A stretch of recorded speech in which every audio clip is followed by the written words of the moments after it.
Hello, a very good morning to all of you. Welcome to my channel NG Medicals. In this video, we are going to see a new topic that is newborn care, या आप कह सकते हो essential care of the newborn. ठीक है, तो essential care of the newborn का meaning ही यही निकलता है कि जो इम्पॉर्टेंट केयर है या जो नेसेसरी केयर है न्यूनेट के लिए या न्यूबॉर्न बेबीज के लिए, उनको हम बोलते हैं essential care of the newborn. तो मीनिंग देख लेते हैं न्यूबॉर्न केयर का. तो न्यूबॉर्न केयर एक तरह की कह सकते हैं कॉम्प्रिहेंसिव स्ट्रैटेजी है. कॉम्प्रिहेंसिव का मतलब होता है कि कलेक्शन ऑफ मेनी एफर्ट्स. ठीक है, बहुत सारे जब हम काम करते हैं किसी एक चीज़ के लिए, ठीक है, किसी एक गोल को कंप्लीट करने के लिए, या अगर यहाँ की बात करोगे तो न्यूबॉर्न को हमें हेल्दी रखने के लिए जब बहुत सारी स्ट्रैटेजीज यूज़ करनी पड़ती हैं, उनको हम बोलते हैं कॉम्प्रिहेंसिव स्ट्रैटेजीज. ठीक है, या comprehensive care. Okay, group of many cares is called comprehensive. ठीक है, design to improve the health of the newborns. Obviously जब हम बहुत सारे एफर्ट्स डालेंगे तो हम न्यूबॉर्न की हेल्थ को इम्प्रूव कर पाएंगे. ठीक है, कैसे कर पाएंगे? Through many interventions. इंटरवेंशंस मतलब बहुत सारे एफर्ट्स डाल के, बहुत सारे काम करके. ठीक है, इंटरवेंशन का मतलब होता है ट्रीटमेंट. ठीक है, just soon after the birth in the postnatal ward and up to the 28 days. जैसे ही एक बेबी की बर्थ होती है हम तुरंत ही उसके लिए कुछ ना कुछ करना स्टार्ट कर देते हैं, क्योंकि हम सभी जानते हैं कि बेबी की बर्थ के बाद वो अपने आप ही अपनी केयर तो नहीं कर सकता है. ठीक है, एक बेबी की बर्थ होती है तो उसके लिए हमें उसको सक्शन करना पड़ता है. ठीक है, उसको क्लीन करना पड़ता है, उसकी एयरवे क्लीन करनी पड़ती है, उसको क्राई करवाना पड़ता है जिससे कि उसकी ब्रीदिंग वगैरह को हम मैनेज कर सकें. इसके अलावा पोस्टनेटल वार्ड में अगर मदर एडमिट हो जाती है तो भी हमें बेबी की केयर करनी पड़ती है, चाहे वो न्यूबॉर्न हो, चाहे वो न्यूबॉर्न के बाद इन्फेंट बन जाए. इसका मतलब ये है कि जो न्यूबॉर्न होता है, हम उसे न्यूबॉर्न तब तक कहते हैं जब तक उसको 28 दिन नहीं हो जाते. ठीक है, 1 महीने के अंदर के बेबी को हम न्यूबॉर्न कहते हैं. जब 1 महीना निकल जाता है तो हम उसे इन्फेंट कहने लगते हैं. ठीक है, तो चाहे वो न्यूबॉर्न हो चाहे वो इन्फेंट हो, यानी कि चाहे उसको 28 दिन हुए हो, चाहे उसके बाद भी हमें केयर करनी पड़े, लेकिन हमें उसकी केयर करनी है. ठीक है, तो न्यूबॉर्न केयर कुछ नहीं है, जैसे ही बेबी डिलीवर होता है हमें बहुत सारे डिफरेंट टाइप के ट्रीटमेंट्स देने पड़ते हैं, उनको हम कॉम्प्रिहेंसिव केयर या स्ट्रैटेजी बोलते हैं. ठीक है, क्यों देने पड़ते हैं? जिससे कि हम इम्प्रूव कर सकें किसी भी न्यूबॉर्न की हेल्थ को. फिर चाहे वो बच्चा पोस्टनेटल वार्ड में मदर के साथ हो, चाहे उसको 28 दिन से ज़्यादा हो गए हों, हमें क्या करना है? उसको केयर प्रोवाइड करनी है. नेक्स्ट है पर्पस. तो हम इतना ज़्यादा एफर्ट्स क्यों डाल रहे हैं भाई? क्यों डालना है इतना एफर्ट्स? तो ऑब्वियसली प्रॉब्लम्स को डिटेक्ट करने के लिए और उन्हें दूर करने के लिए, ताकि बेबी को डिस्चार्ज होने के बाद कोई कॉम्प्लिकेशंस ना हो. ठीक है, इसके अलावा सिर्फ बेबी पे ध्यान नहीं देना है, यहाँ पे हमें MCH पे ध्यान देना है, that is maternal and child health. ठीक है, सिर्फ बेबी पे ध्यान नहीं देना है, उसकी मदर पे भी ध्यान देना है. ऐसा इसलिए है क्योंकि हमारे डिस्चार्ज करने के बाद एक मदर ही है जो उसको संभालेगी. राइट, तो अगर मदर हेल्दी रहेगी तो ही उनका बेबी हेल्दी रहेगा. नेक्स्ट है to initiate the breast feeding. Obviously हम जानते हैं कि बेबी की जो बेसिक फूड है या 6 मंथ का जो फूड है वो है मदर का ब्रेस्ट फीड. अगर हम ब्रेस्ट फीड को इनिशिएट नहीं करेंगे या मदर को कह सकते हैं मोटिवेट नहीं करेंगे कि वो ब्रेस्ट फीड कराए, तो मदर उतना ध्यान नहीं दे पाएगी. तो ब्रेस्ट फीडिंग कैसे करानी है, कब करानी है, किस तरह से पोजीशन लेनी है, किस तरह से बेबी को होल्ड करना है, और ब्रेस्ट फीडिंग के मदर के क्या फ़ायदे हैं और बेबी के क्या फ़ायदे हैं, ये सारी चीज़ें आपको मदर को बतानी पड़ेंगी. नेक्स्ट है to encourage and educate the mother to give exclusive breast feeding. देखो दोनों में फ़र्क है. पहले में आपने इनिशिएट किया कि मदर को ब्रेस्ट फीड कराना चाहिए, दूसरे में आप उन्हें इनकरेज कर रहे हो कि ब्रेस्ट फीड अगर करा रही हैं तो 6 महीने लगातार ब्रेस्ट फीड कराएं. ठीक है, और बेबी की केयर करें. 6 महीने लगातार ब्रेस्ट फीड क्यों कराना है? क्योंकि 6 महीने तक एक बच्चा माँ के ब्रेस्ट फीड से पल सकता है, और वो ब्रेस्ट फीड जो है वो आइडियल फूड होता है बेबी का. क्यों? क्योंकि इस टाइम पे 6 महीने तक बेबी का डाइजेस्टिव सिस्टम इतना स्ट्रांग नहीं होता है, तो मदर का जो ब्रेस्ट फीड है वो उसको ईजिली डाइजेस्ट कर पाता है।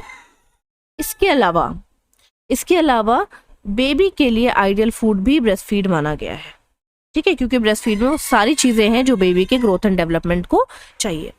ओके,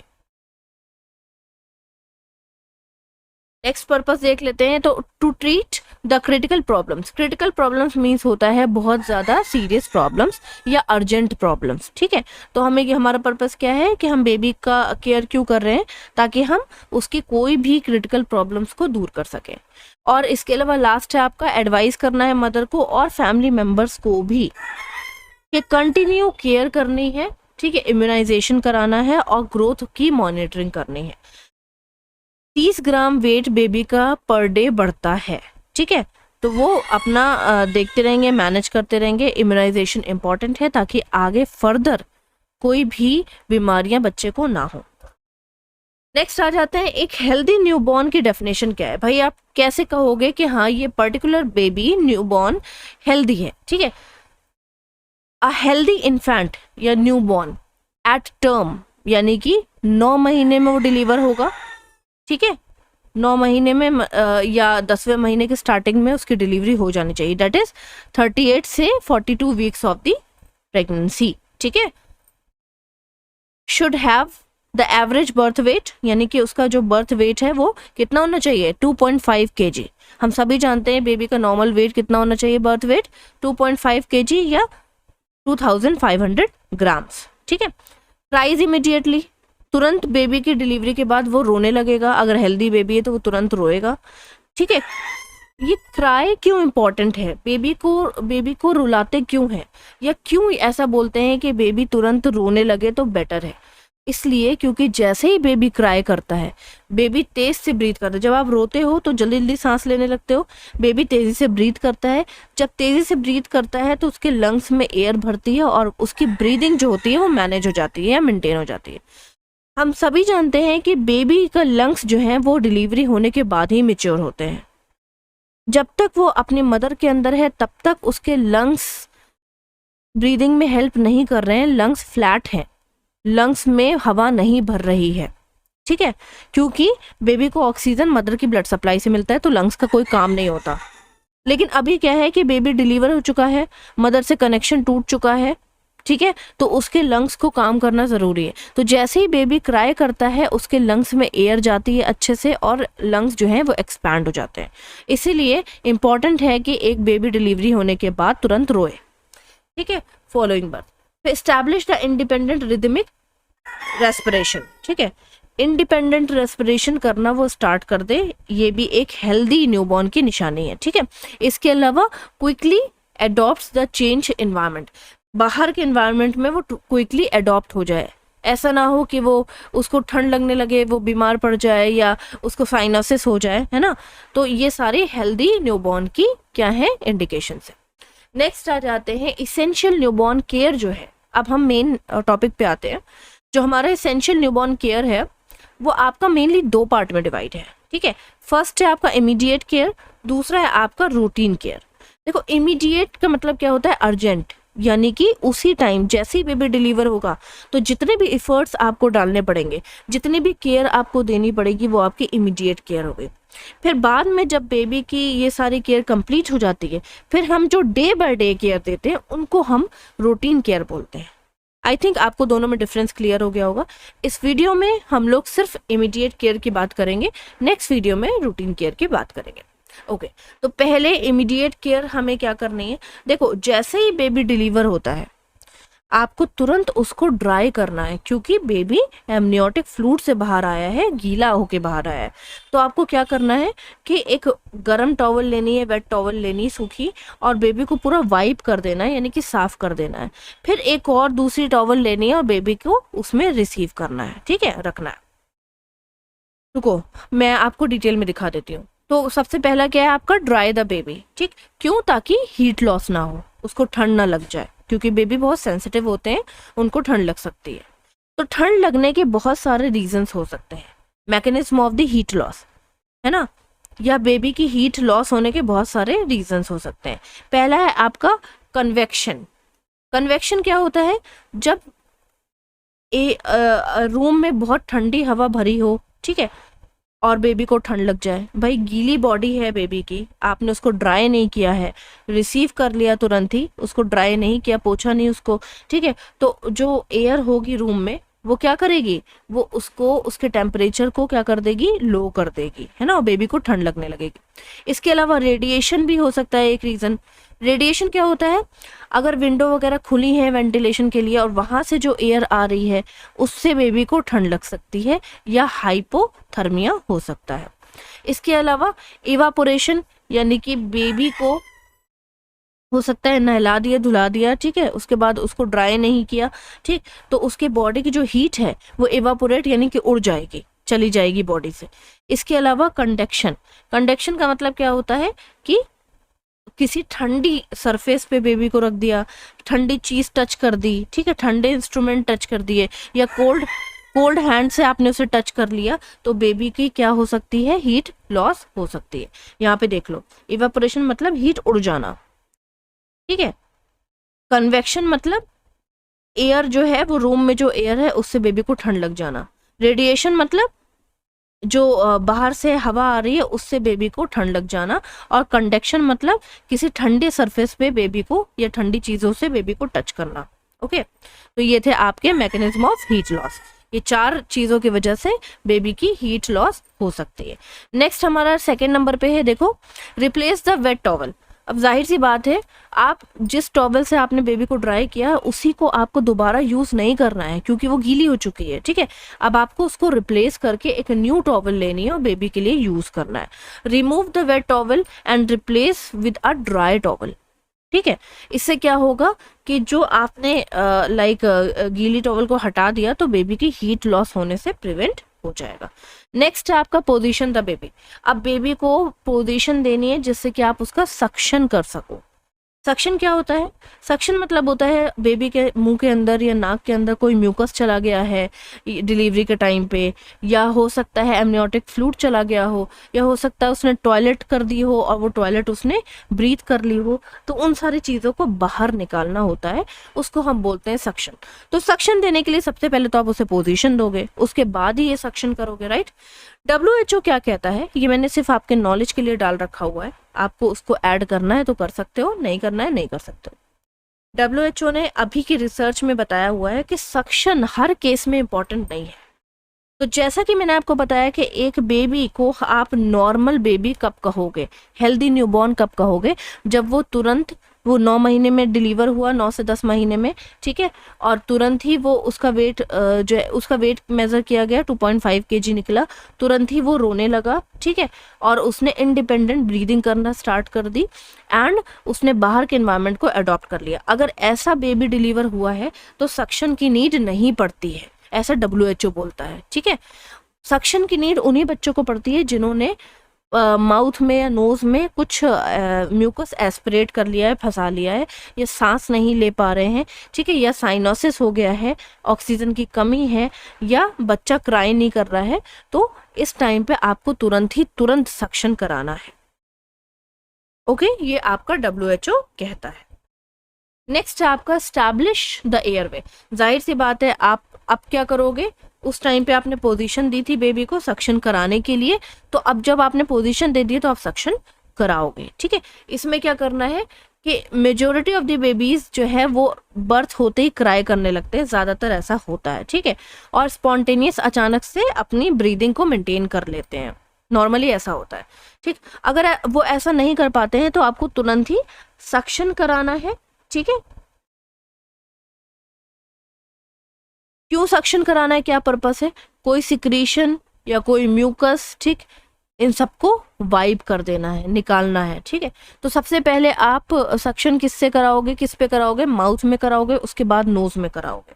ऐसा क्यों हो रहा है, क्योंकि बेबी क्राई करेगा तो माउथ जब वो क्राई करेगा तो माउथ से एयर जाएगी, है ना, और हो सकता है कि आपके पास एक ही सक्शन करने के लिए इंस्ट्रूमेंट हो, तो पहले माउथ को क्लीन करोगे, है ना, उसके बाद नोज में डालोगे, क्योंकि नोज में डालने के बाद माउथ में डालोगे तो इन्फेक्शन हो जाएगा। नेक्स्ट आ जाते हैं clamping and cutting the cord. Most important, जब आपने सक्शन करा लिया, बेबी रोने लगा, आपको तुरंत क्या करना है, कॉर्ड को क्लैम्प कर देना, या इसके बाद नहीं। जो लोग सक्शन करा रहे हैं वो तो सक्शन करा रहे हैं, अगले जो पर्सन है वो क्या कर रहे हैं, वो दूसरी चीज कर रहे हैं, कॉर्ड को क्लैम्प कर रहे हैं और कट कर रहे हैं, है ना। समझ में आ रहा है आपको? एक तरफ एक पर्सन सक्शन भी करा रहा है, दूसरी तरफ दूसरा पर्सन कॉर्ड को क्लैम्प और कट भी कर रहा है। ओके, तो कैसे कट करना है कॉर्ड को, ये बहुत इंपॉर्टेंट है। सबसे पहले कॉर्ड को दो तरफ से टाई करते हैं, जैसे यहाँ पे इन्होंने कर रखा हुआ है।